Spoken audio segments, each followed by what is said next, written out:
All right, welcome back. Harmless Dave here talking about, in this episode, not necessarily the media. I want to talk about Tulsi Gabbard because I've had a few comments about Tulsi Gabbard. And of course, we'll do that in real time for real people, just like you and just like me. So a lot of people who've come over from my other channel just assume I'm Mr. Donald Trump. Yes, I have voted for Trump. In fact, I voted for Trump twice. Okay, by default, I voted for Trump, not because I love everything that Donald Trump does and says, but there's an obvious problem, and that in the case of the last election was Joe Biden, and the election prior to that was Hillary Clinton. So yeah, am I going to vote for Trump over those two candidates who are nominated by the Democrats to compete against Donald Trump? Absolutely. All right. But there are issues and there are personality characteristics that some people think, and I'm one of those people, that hurt Donald Trump with certain demographics. Now, again, we're so far gone as a country at this point that if Trump shows up and says, I'm against this, this, and this, people are going to go, okay, screw it. I don't like the guy. I don't like the mean tweets. I don't like his past. I don't like whatever it is about him. Don't like the orange skin, whatever. And people are going to just give me that lever so I can pull it for Donald Trump. It's like a casino thing. You just pull the lever. Lemon, lemon. I don't know. I'm beginning to lose it here. So a lot of people have said, Dave, you know that Tulsi Gabbard, she's one of those people that was praised by the World Economic Forum. All right, this has come up a few times, and there's no doubt that she was honored by these people a while ago, but she's done nothing but preach against their philosophy. Anti-war, number one, anti-regime change war. Okay, she was called a Russian asset. She was called an Assad toady, whatever that means. I'm still trying to figure that out. Former New York Times columnist said that about her, and not really informed about what it even means, but it was a slander, it was an attack, and it was effective with the neoliberal establishment. People say, well, Tulsi Gabbard is a Democrat. Okay. Yes, that is problematic. I'm going to admit that I'm not a fan of her D status. I'd love for her to go I, or to even go into the GOP. I'm a reluctant Republican. I've told people, I've tried the libertarian movement.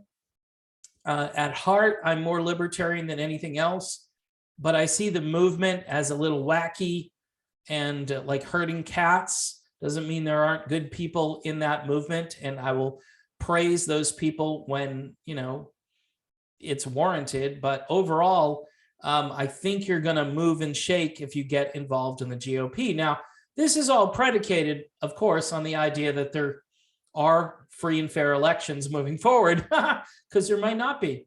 And so we all have to kind of deal with that premise. Naomi Wolf said on an episode of The War Room that she wasn't sure that there would be elections this year. That's a pretty bold statement from somebody who is kind of progressive in the old school way, who looks at all the data, who looks at what's happening around the world, where you have no recourse. You go to the Supreme Court, and the Supreme Court is basically like, yeah, you have no standing here, but you didn't even look at the evidence. So how can I have no standing? It becomes very strange when the governments or the government and the courts and everything just kind of rules against you. Hey, I'm a person. The power resides with me. No, it doesn't. You didn't hear? We're in charge. Oh, okay.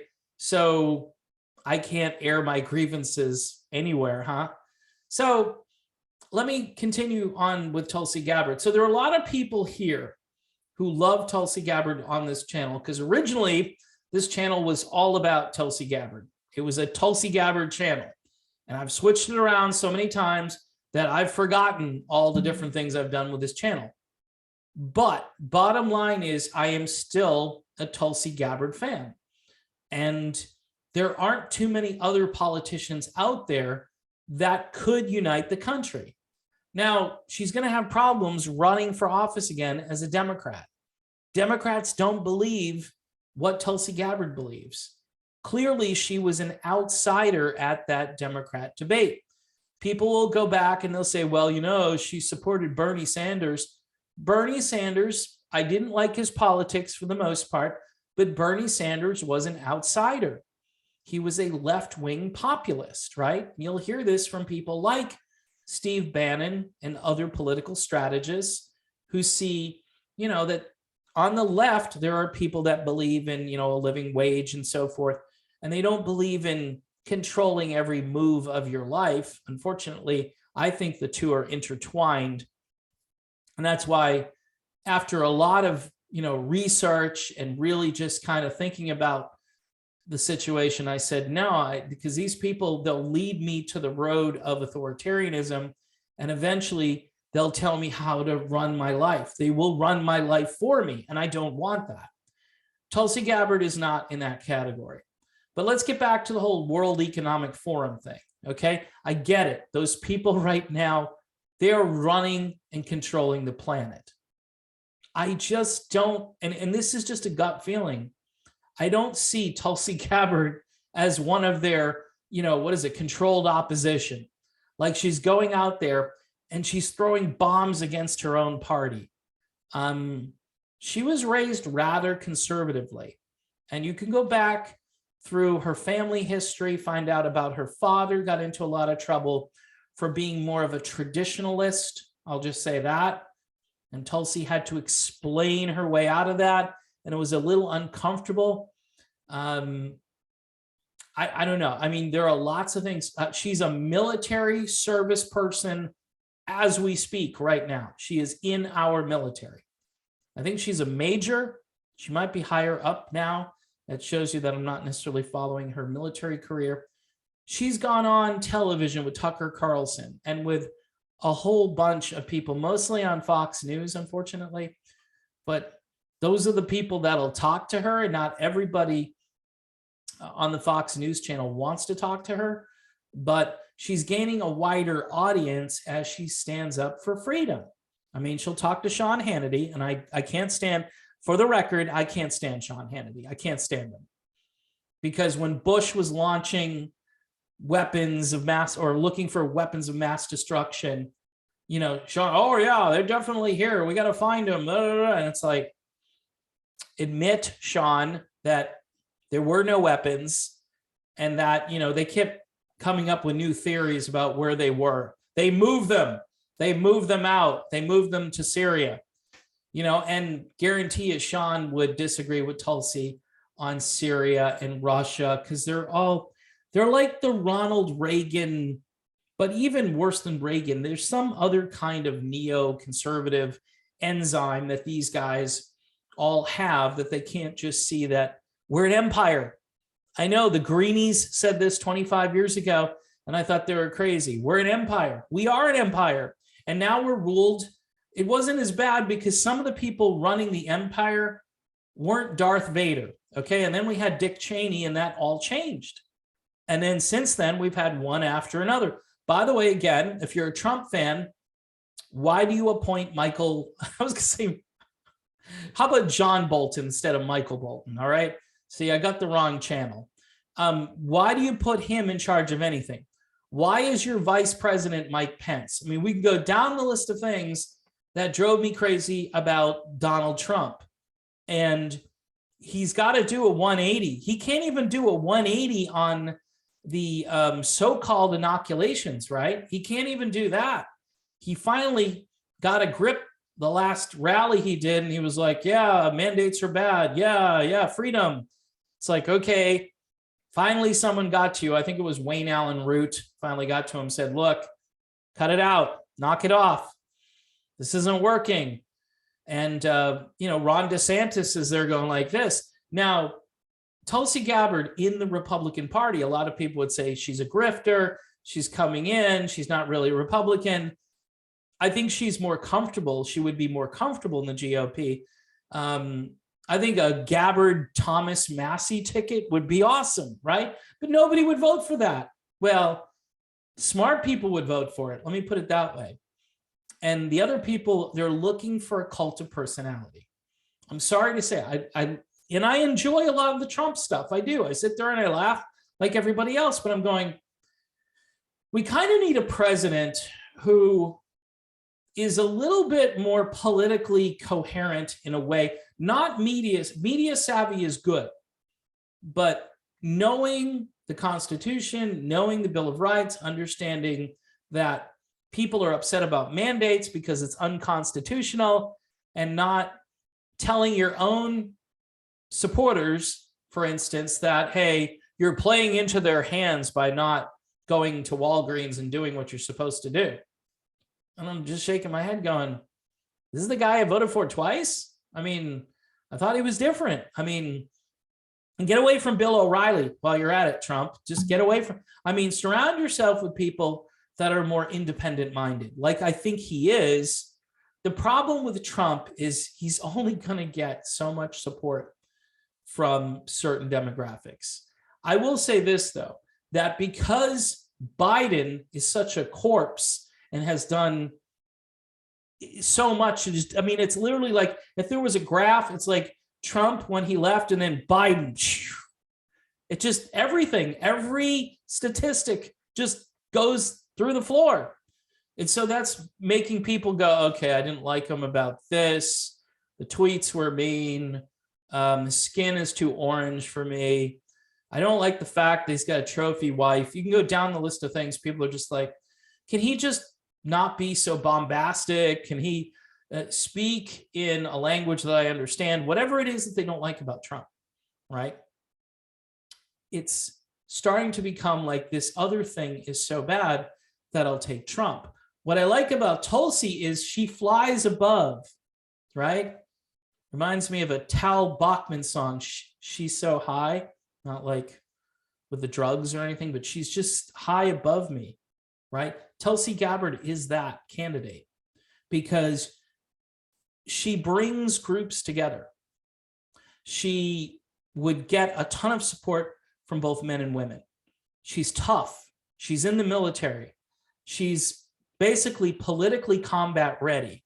She's got an awesome resume, community service, public service. She cares about issues on the left and on the right. And when she cares about issues on the left, it's like framed in old school leftism, like conservationism, right? Rather than radical environmentalism, which basically wants to eliminate all the carbon, all right? Now, I've had a couple of people say, well, she's a gun grabber. She'd come and take my, no, I've seen her at town halls. I've seen her, I've watched her. She is 100% for the Second Amendment. Now, I don't know if she's for red flag legislation. I don't know what she's for, but she's not, you know, Beto O'Rourke. She's not running around telling gun owners that, you know, I'm going to come and take your AR. You know, that's not what she's about. I think you're going to get support from her when it comes to your Second Amendment rights. I don't think she's as strong an advocate as some people who are Republicans who claim to be advocates for the Second Amendment. But here's the deal. Very few of those people do anything to protect the Second Amendment. They just talk a good game. And this is why when you look at Tulsi Gabbard, when she starts to really define who she is politically and put out statements, her old crew, like over on the Young Turks, their heads explode because they're like, oh, she's just a right winger now. As soon as they say that, I go, Tulsi's my girl. Sorry, that's condescending. Tulsi is the woman, the candidate you should pick, right? Now, is she running for anything? I don't know. I don't know. Would she run for president? She might. She might run for president. Should she switch parties? 100%. All right. She could ignite a political movement on her own, right? If, for instance, say Trump decides he doesn't want to do this again. Keep in mind, Trump is going to be as old as Biden, right? I think when he runs the next time, like when Biden ran, Trump is going to be that age. I think he's about maybe 3 or 4 years behind Biden age-wise. Trump Trump is way more coherent than Biden. I didn't want Bernie Sanders running for, he's too old. Can we get somebody who's just not ancient, who can be president? And Tulsi Gabbard is that person. And I will say this too, and this is important. I've said this in other videos where I've promoted Tulsi Gabbard. She would be an inspiration for the daughters of America. Here she is, not trying to like disparage other people to get to where she got. She's tough. She's smart. She's athletic. I know this for a fact. And she's just a good, strong role model. The Democrats have role models like Nancy Pelosi, right? And these other female politicians who, you know, like AOC, they make you want to gag, right? They make you want to say, oh, this person is just all about themselves. They're about their celebrity status, and they want to put other people down, but they don't have any real plans to help American citizens. Tulsi Gabbard does this from the heart. Okay, that whole aloha thing, I think it's real. It's not a gimmick. It's certainly very unconventional for a politician to run around and say aloha, and it's all about love and, you know, lead with love, things like that. And people are like, lead with love? This is politics. You need to lead with a brick being thrown through a window. You know, that's not Tulsi Gabbard. She wasn't part of any of that stuff. She is all for the non-aggression principle. And I know, you know, for those of you who are really libertarian, I know she said stuff about the war on terror versus the war on this and that. And she does see foreign policy not as a neocon, but I think she sees where there's an actual threat. She feels that we should deal with it. Now, am I saying that she'd be for zero intervention? Maybe she wouldn't be, but she talks about regime change war and getting involved. There's no way she'd be involved with Russia and the Ukraine right now. And she would not be trying to instigate something in order to take the focus off of her failed policies. I think she would have to deal with it, try to cope with it, and use the presidency, the bully pulpit, and her administration to try to work their way through it. And she would reach across the aisle to get things done. I don't know at the expense of like free speech or any of the other important issues that we're dealing with right now. But I think she would try to cooperate. She would force people to say, you know what? Typically I'm a tribalist, but this is Tulsi Gabbard. She's inspiring cooperation. And that's what a president could do. Now, Donald Trump doesn't do that for whatever reason. I think you could negotiate with Trump and sit down with Trump, but these people, because he's Donald Trump, they don't want to even do that. And Tulsi might actually face the exact same resistance, but she's going to be a harder, she's like a Canadian truck driver. She's going to be a harder egg to crack, if you know what I mean. I don't think she's going to be somebody that the media and everybody can just say, ah, she's just an Assad toady. She's just a Russian agent. She's not. She's for a secure, safe America. And, you know, she said about Saudi Arabia, and I probably shouldn't repeat this the way she said it, but when Donald Trump was kind of kowtowing to the Saudis, and she said, you know what, being Saudi Arabia's bitch isn't America first. And the same thing goes for Israel and every other country that our country, you're saying, whoa, whoa, whoa, Israel. Yeah, Israel, every country. If you want to be America first, right, you've got to put America first. You don't put Saudi Arabia first. You don't put Israel first. Well, there are allies, strategic allies in the region. You know what, folks? We got to just worry about ourselves right now. Other countries do it. Switzerland does it, right? There are a lot of countries that are like, hey, we don't bother you. You don't bother me. We don't get into these foreign entanglements. By the way, our founding fathers were very much against foreign entanglements, very much against it. You may not like Ron Paul, but he was spot on with all the things he said about our foreign policy. And people think, well, we're going to be weak, unprepared. Putin's going to do this, and China's going to do that, and we're just going to be flat-footed. I think most countries want to be the best at themselves. In other words, they want to be the best country they can be. And sometimes that means having a strategic advantage, but it doesn't mean that we have to blow another country up, right? Can't we compete on the world stage? Fair, free competition, free markets, free trade. I mean, there needs to be some trade restrictions when countries have slave labor camps and we're competing against the slave labor camps. That's not fair trade. It's not free trade. It's slave labor competing against people who want to earn a living wage. And that's an unfair advantage. And you need to put tariffs on that country. You need to sanction that country until they start to treat their workers better. I'm sure Tulsi Gabbard is for that. We know Trump was. So I wanted to explain Tulsi Gabbard a little bit because there's some people coming over here who, for whatever reason, think I'm just this shill for Donald Trump. I like Trump. I don't love Trump. Yeah, I'm a reluctant Republican. Again, I've said this 100 times. Trump or Biden, duh, is Trump.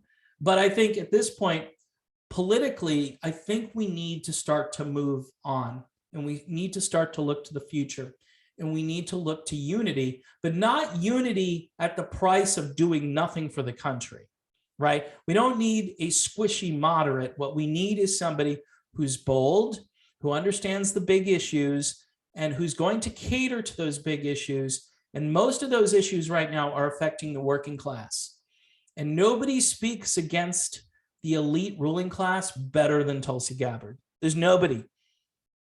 Even Trump, there's nobody on the world stage that I have listened to that goes right to the heart of the issue. Now, that stuff about the World Economic Forum, that would be a sit-down interview, which I don't have access to. But if you're a Tulsi fan, and you have access to Tulsi, and you can say, hey, this guy Dave wants to ask you questions about the World Economic Forum and your involvement with that initially, and how there are a bunch of people out there saying you're basically like controlled opposition for that group of people who are really just carving up the planet right now. I'd love to talk to her about that and see what her response would be. I bet she would say, look, I talk to a lot of people. I can't control who likes me and who doesn't like me. And, this isn't what I'm for. Their agenda is not my agenda. And I'm thinking that's probably what she'd say. But we can only know if she actually comes on to talk to me, or if she wants to talk to anybody else about it, then we can relay that here, and we can calm the fears of those who think she's, a double agent or something, right? There's no way. There's no way. I mean, this woman, Tulsi Gabbard, I think, has a big heart, a good heart. She errs on the side of being nice first, and then she'll attack later. I couldn't stand it when she endorsed Joe Biden for president. Couldn't stand it. But she's attacked Biden and his administration relentlessly. Nobody else who endorsed Biden for president has done a 180 and said, this is all wrong. She even agrees with the Trump stay in Mexico policy. That's how much she's basically said, screw Joe Biden, and given him basically the political middle finger. Now, if she sat down in a room with Joe Biden, would she be nice to the old geezer? Yeah, she probably would be.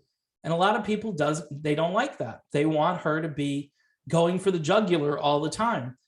And I think, in all fairness, we need less of that and more getting along and cooperation and trying to push through this stuff, and using diplomacy, and also using, just like she says, the aloha spirit. I don't do aloha very well, and I've said this before. She does it really well, and I think she really means it. So in any event, I wanted to explain Tulsi Gabbard a little bit more for some of the new subscribers that have come over, and I'm still a big fan. If she ran for president, in 2024, that would be a tough candidate to ignore. If she was on the ticket and Trump was on the ticket, I think it would be a landslide. That is, if we have a free and fair election. Now, if it's Tulsi running independently and Trump running as a Republican and some loser, Biden running again, or Harris running, that would be tough. That would be tough. And I would probably vote for Tulsi Gabbard, believe it or not. Because if I'm going to vote for my conscience in that place, if she's actually on the ballot, not as a write-in candidate, because a lot of people wrote her in for president, look what they did with those ballots. Do you think any of those ballots get counted? I know it's a protest vote. You make yourself feel good and look what I did and screw the establishment. Here's the problem. Your vote did not, nobody reported that your vote got counted if you actually did that. And to me, it's like just kind of throwing a piece of paper into the wind and letting it blow away. You know, if she gets to the point where she's actually on the ballot and she's in a political party, hopefully either as a Republican or an independent, then yeah, I would have to vote for her because she's just too good not to vote for her. So there you go. That's my full, unfiltered opinion, stumbling and bumbling and rambling along the way. But there you go. Tulsi Gabbard explained.